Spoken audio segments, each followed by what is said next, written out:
assunto e nós vamos conversar com o cientista político e professor da Universidade Federal do ABC, Vitor Marchetti. Bom dia, Vitor.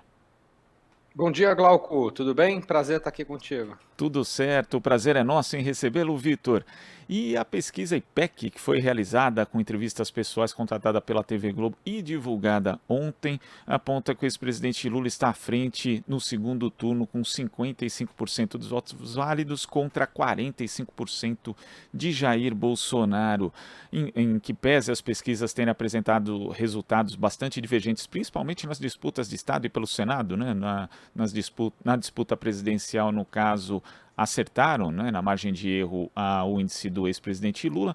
Como é que você vê a divulgação desse levantamento? Está mais ou menos dentro daquilo que era esperado, até pelos índices de aprovação e reprovação do governo Bolsonaro, Vitor?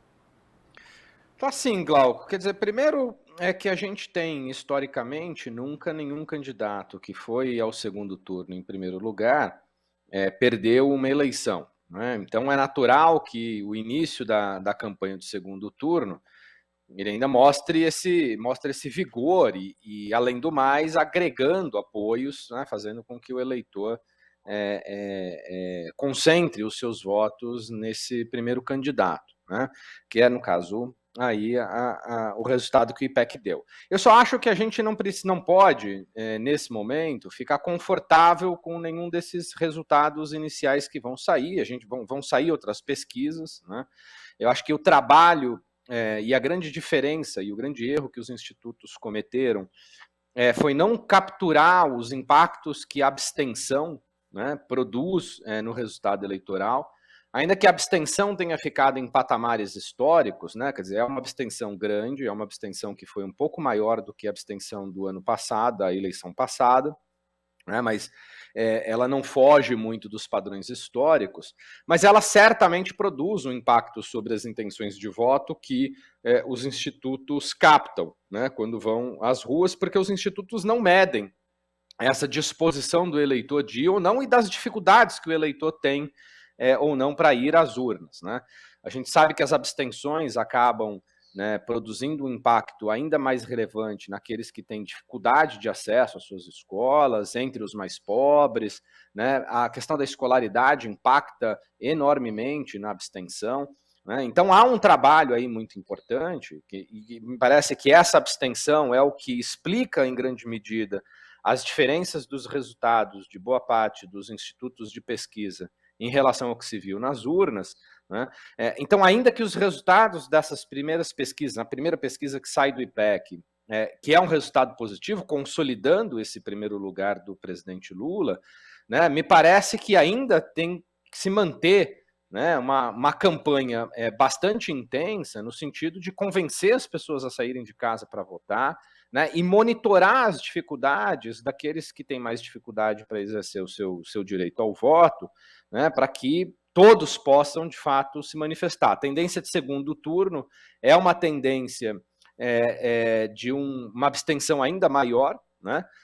Portanto, me parece que a necessidade de mobilização da campanha, né, no sentido de continuar convencendo as pessoas a se manifestarem, é muito importante. Como você disse, né, o governo Bolsonaro tem um índice de rejeição bastante significativo, né, que essas pesquisas já há algum tempo têm medido, né, mas é preciso garantir que o insatisfeito vá manifestar o seu voto na urna, né, porque se essa insatisfação não se retrata, não se reproduz na urna, você aumenta a chance de reeleição de alguém ainda que seja muito rejeitado. Então, me parece, Glauco, que ainda que a pesquisa IPEC tenha apontado essa largada do segundo turno com uma vantagem para o presidente Lula, né, não me parece que ela traz um cenário de conforto, né, vamos dizer, de uma vitória inercial, né? Quer dizer, como a gente já viu em outros momentos, né, você tem uma partida de segundo turno que me parece que é uma partida de segundo turno que vai exigir muito a mobilização política, que vai exigir muito convencimento do eleitor.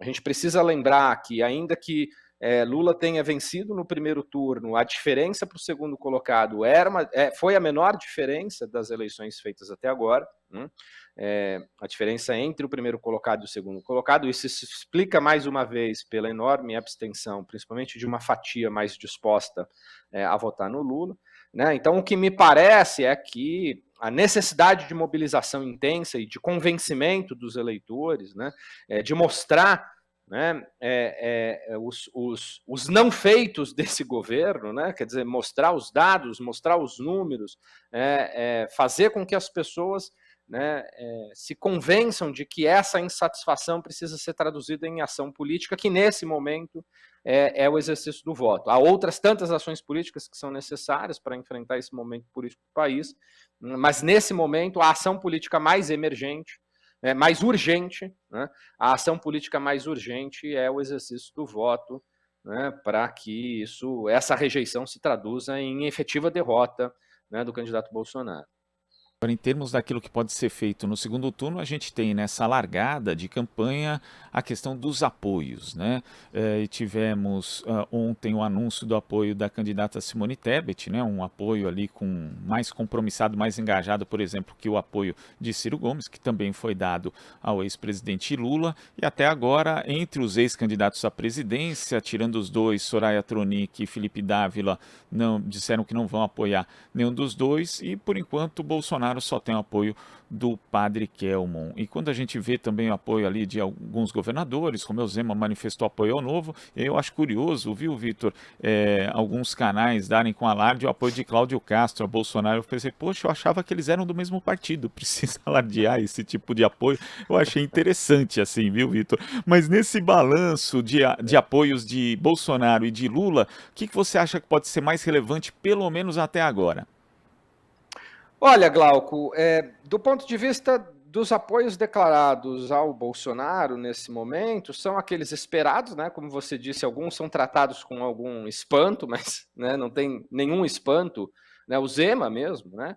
Ainda que o Novo tenha declarado lá uma certa neutralidade nas eleições, mas a gente sabe que as principais lideranças do Novo, né, vão seguir na campanha do Bolsonaro, né?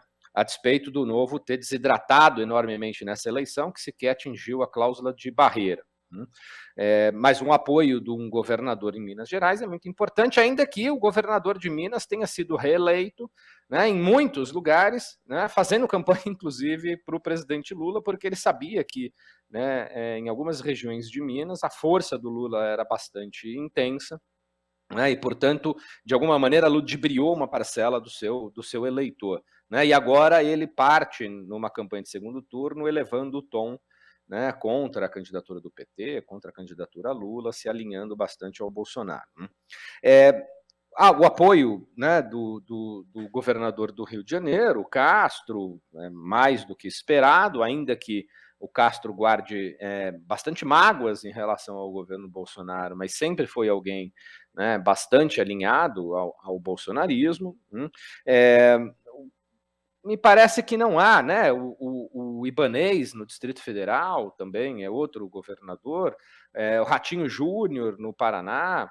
Então, enfim, dos apoios que foram declarados por Bolsonaro, são apoios importantes, né? Eu acho que isso a gente precisa ter clareza de que ter o apoio de um governador não é irrelevante, é um apoio importante, né?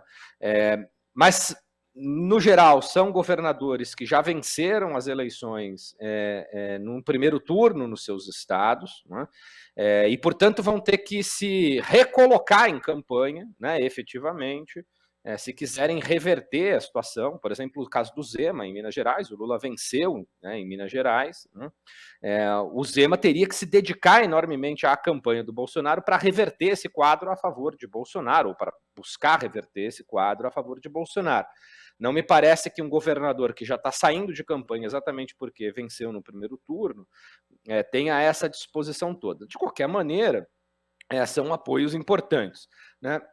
O Lula, né, teve apoio fundamental dos derrotados no segundo turno, né? Ainda que a declaração do Ciro tenha sido uma declaração né, pouco contundente, vamos dizer assim, né, mas o PDT fez um apoio bastante contundente, né, isso vai fazer com que parte importante, significativa da militância do PDT entre efetivamente na campanha.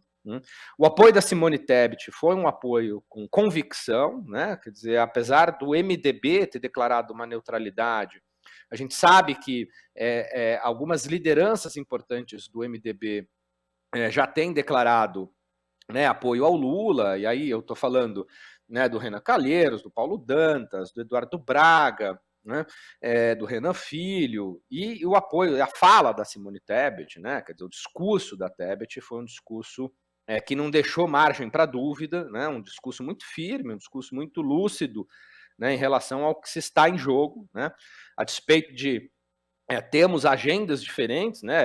Ela diz, né? Apesar de termos agendas diferentes, ela não tem a menor sombra de dúvida, né, sobre o apoio a Lula no segundo turno. Então, essa fala dela me parece uma fala de convergência, né, de pegar as diferenças da agenda e tentar convergir em alguns pontos, né, a despeito de visões um pouco diferentes em relação a alguns pontos, né? O PSD, o Eduardo Paes, me parece que vai ser uma figura importante. No Rio de Janeiro, o Bolsonaro teve uma votação melhor, né? O Eduardo Paes, prefeito do Rio de Janeiro, né, entra de cabeça na campanha, né? O Freixo, né, que foi derrotado, né, na eleição do Rio de Janeiro, também é um apoio bastante contundente. Então, me parece assim, um apoio importante vindo do PSDB, né? Quer dizer, lideranças históricas do PSDB, porque é outro partido também que desidratou bastante, né, nessas eleições. Né? O PSDB, se a gente olhar a votação do PSDB para deputado federal no país todo, o PSDB ficou abaixo dos 4% dos votos totais para deputado federal. Só para a gente ter uma margem de comparação, o PSOL teve um desempenho melhor do que o PSDB, né, para deputado federal no país todo. E eu estou fazendo essa comparação simplesmente porque o PSDB já governou o país por 2 vezes, disputou diversas eleições para presidente da República, governou estados importantes, né, e hoje chega numa situação bastante combalido. Né, mas algumas figuras históricas do PSDB declararam voto no Lula. Né? Então, me parece que o Lula, nesse momento, tem um maior conjunto de partidos, né, o apoiando, né, e mesmo os partidos que declararam neutralidade, você tem lideranças importantes apoiando o Lula. Então, essa largada, me parece que é uma largada em que os apoios declarados a Lula são mais robustos, o Bolsonaro tem um apoio importante de alguns governadores, nenhuma novidade. O Rodrigo Garcia talvez tenha sido a novidade, né, da posição em favor de Bolsonaro, aquele apoio irrestrito, né, incondicional, né, o apoio incondicional, ou seja, sequer negociou pauta, sequer negociou agenda, e a gente soube depois que sequer negociou com o próprio partido, tanto que implodiu aí boa parte do seu secretariado, e hoje há um desconforto bastante significativo dentro do PSDB. Né? E a gente sabe quais foram os motivos de apoio do Rodrigo Garcia, né, ao Bolsonaro e fundamentalmente ao Tarcísio. Né? Então, Glauco, assim, do que apareceu até agora, né, eu diria que dos apoios do Bolsonaro foram os apoios esperados, a despeito de serem apoios importantes em alguns estados. Né? A eleição no Rio Grande do Sul é uma eleição que ainda é preciso construir ali, né, uma posição mais sólida em defesa da candidatura Lula, né, porque o terceiro colocado, que quase foi para o segundo turno, né, o Preto, que foi candidato ao governo pelo PT, ficou fora do segundo turno por uma margem muito pequena de votos, né? Só que a postura inicial do Eduardo Leite, ela é um retrato mais fiel dessa crise vivida pelo PSDB, que se apequenou, né, no início do segundo turno, né, já não fazendo e não dando um sinal mais contundente em direção aos eleitores do PT. Quer dizer, me parece que o Eduardo Leite já começou a pedir voto para o próprio Onyx, né? Quer dizer, isso do ponto de vista político ficou bastante estranho. Mas você teve uma candidatura do PT que foi bastante significativa, se não me engano foram 7 mil votos a diferença, coisa parecida, né, para que o Eduardo Leite tenha ido a um segundo turno, né, por lá.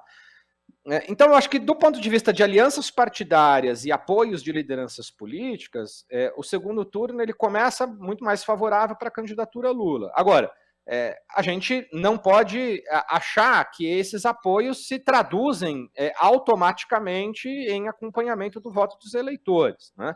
Eu acho que há ainda, né, um período a ser percorrido na campanha para trazer esse eleitor, né, porque parcela importante desses apoios são daqueles eleitores que estavam naquela lógica do nem, né? Quer dizer, não queriam nem Lula e nem Bolsonaro, tinham uma rejeição. Me parece que o primeiro turno já teve, né, o chamado voto útil, acho que já teve um alinhamento importante, né, de antecipação do segundo turno. O que sobrou de votos na Tebet e o que sobrou de votos no Ciro são ainda esses eleitores mais resistentes nessa lógica do nem, né? E olhando para isso, olhando para esses movimentos todos do início da campanha, me parece que o Lula deu passos mais significativos para atrair esse eleitor, para dialogar com esse eleitor que tem rejeição ao Lula, mas que também tem rejeição importante ao Bolsonaro, para convencê-lo a reduzir esse nível de rejeição, né, e trazê-lo, né, e trazer o voto desse eleitor e uma confiança na sua candidatura. Então, começa mais robusta do ponto de vista institucional e agora a gente vai ter que ver como que essa robustez se traduz em apoio político efetivo, né, ao longo desse segundo turno. E, Vitor, você falou aqui da mágoa, né, do Cláudio Castro. Eu estava acompanhando aqui mais cedo uma entrevista dele ao Jornal Extra do Rio de Janeiro. Tem um trecho bastante interessante que ele diz o seguinte, né, quando perguntado se foi subestimado: até hoje o Bolsonaro não me segue no Instagram. O Carlos, o Eduardo, os filhos dele também não me seguem. O Arthur Lira, o Rodrigo Pacheco também não. São sinais. Quase nenhum ministro me segue. Acho que vão passar a me seguir agora. Algo me diz que vão. Acho curioso, né, porque um dos efeitos talvez do domínio, né, de parte do bolsonarismo na cena política brasileira é a infantilização da política, né? Parece conversa de aluno de quinta série, né, Vitor? Quase o chato bobo e feio, né? Né? O chato bobo e feio, você me bloqueou, não me segue no Instagram. Mas assim, Vitor, falando aqui a respeito dos percentuais de voto, tem um levantamento interessante do Portal UOL mostrando, fazendo a comparação da eleição de 2018 com essa de 2022, que aponta que o ex-presidente Lula cresceu 23 pontos no Sudeste e também cresceu 17 pontos no Sul quando comparada com a candidatura de Fernando Haddad há 4 anos. Quer dizer, houve um acréscimo bastante grande, ele perdeu nessas duas regiões, mas não foi uma diferença tão significativa. E em termos regionais, Bolsonaro cresceu no Norte de 43% para 45,5% e no Nordeste de 25,9% para 27%. Você acha que a chave dessa eleição vai estar, pelo menos para a candidatura a Lula, em reduzir um pouco mais essa diferença no Sudeste, o que acabaria garantindo uma vitória no turno final? Olha, Glauco, olhando aí a distribuição espacial dos votos, o que a gente percebeu é que tem uma diferença muito grande de adesão à campanha do Lula nas regiões metropolitanas das grandes cidades, né? As regiões metropolitanas aí, principalmente do Sudeste, né? E o interior, né? Então me parece que há dois desafios, né? Um primeiro desafio é consolidar esse voto das regiões metropolitanas e trazer o eleitor indeciso, porque esse eleitor também do nem, né, que a gente citava aqui há pouco, ele também tem uma fatia importante desse eleitorado nas regiões metropolitanas. Então eu acho que na região metropolitana é consolidar esses votos e atrair esses votos dos nem, né, tentando reduzir aí uma possível rejeição à candidatura a Lula. E no interior, eu acho que há um trabalho importante a ser feito. A gente sabe que as pautas conservadoras, a pauta de costume, as pautas religiosas, que são as pautas, né, muito fortes e consolidadas aí do bolsonarismo, né, e ele usa e abusa, né, das mentiras, das fake news, né, para convencer esse eleitor que se mobiliza mais por questões, vamos dizer, comportamentais, né, esse eleitor do interior ele está mais sujeito a esse tipo de mensagem e é preciso desenvolver alguma estratégia para chegar nesse eleitor, né, e mostrar para ele que há questões que estão sendo colocadas como dentro da agenda de um possível governo Lula, né? Um exemplo, fechamento das igrejas, né? A questão dos banheiros compartilhados, enfim, há uma série de questões que são colocadas aí para esse eleitor, né, esse eleitor do interior, né, que coloca uma candidatura Lula sob o ponto de vista de alguém que persegue, né, ideologicamente, do ponto de vista comportamental, um perfil de eleitor que é muito mais presente no interior do país, né? Eu acho que há aí uma tarefa importante para desmontar essas fake news, desmontar, né, essas mentiras que são espalhadas, e dialogar com alguns outros setores, né, da economia do país. É claro que há setores que não são só setores econômicos, mas são setores que funcionam com a base do banditismo, né? Então, assim, extração ilegal de madeira, né, ocupação ilegal de terra, enfim, com esses setores, são setores ligados aí ao banditismo, e com esses setores não tem o que dialogar. Mas há setores produtivos, por exemplo, do agronegócio, que me parece, né, alguns setores do agronegócio, que me parece que, por exemplo, uma candidatura Tebet abre algumas possibilidades de diálogo, né, com setores produtivos, né, que podem ter agendas legítimas legais, né, e justas, né, que me parece que há aí uma possibilidade de diálogo, né. Então, essa divisão espacial do voto, eu acho que ela é bem importante, né? Se você olha para o estado de São Paulo, ela foi decisiva, né? Se você olha a região metropolitana de São Paulo, né, a candidatura Lula teve, né, a candidatura Lula e a candidatura Haddad teve um apoio bastante significativo. E quando você olha para o interior de São Paulo, com algumas regiões destoando, mas maciçamente o interior tendeu mais à candidatura Bolsonaro e à candidatura Tarcísio. Então, me parece que aí os desafios colocados são esses: consolidar as regiões metropolitanas e trazer o eleitor do nem-nem, e no interior desmontar algumas fake news e abrir diálogos com alguns setores importantes de mobilização no interior do país. Vitor, queria agradecer a sua participação aqui no nosso Jornal Brasil Atual de hoje. Até a próxima. Abraço, Glauco. Foi um prazer. Até mais. Tchau, tchau. Abraço. Conversamos aqui com o cientista político e professor da Universidade Federal do ABC, Vitor Marchetti. Estamos apresentando Jornal Brasil Atual. As notícias que os outros não dão.